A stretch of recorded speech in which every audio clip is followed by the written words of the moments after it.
It's interesting that biosimilars have not yet penetrated the United States. In Europe, it's a completely different story.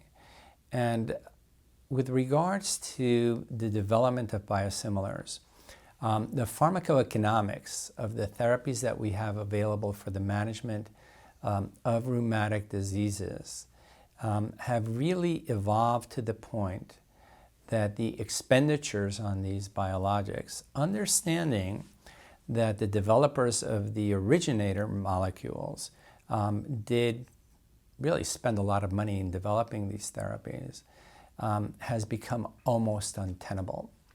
So with the approval of biosimilars, what has happened is, at least in Europe and perhaps in the United States in the future, that the prices of biologics have dramatically dropped. And with regards to the degree of comfort using biosimilars, as the name implies, these therapies were created in a way to behave equal to the originator molecules and to have the same safety profile as the originator molecules. And all of the biosimilars that have been approved have demonstrated that. There have been some issues in that rheumatologists have not had experience with biosimilars in the past, or even the concepts. You can't equate this to using generics if we're using the concept of chemical therapies that are non-biologics. So this was a new experience for us.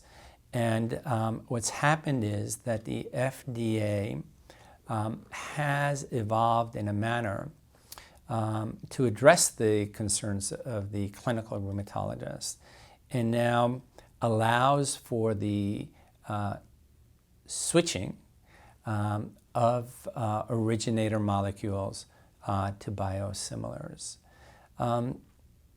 Personally, I am comfortable with that at this point. I do think that if a therapy is demonstrated in appropriate clinical studies to be as effective and have a similar safety profile, that if the pharmacoeconomics warrant a potential change in that therapy, that it is appropriate. This is called switching. So there's been studies that have addressed that. There's a study in Europe called the Norwich study that actually looked at that.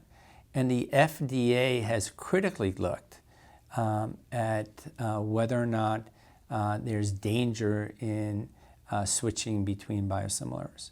And so far the answer to that is no, there is no danger. So is there concern?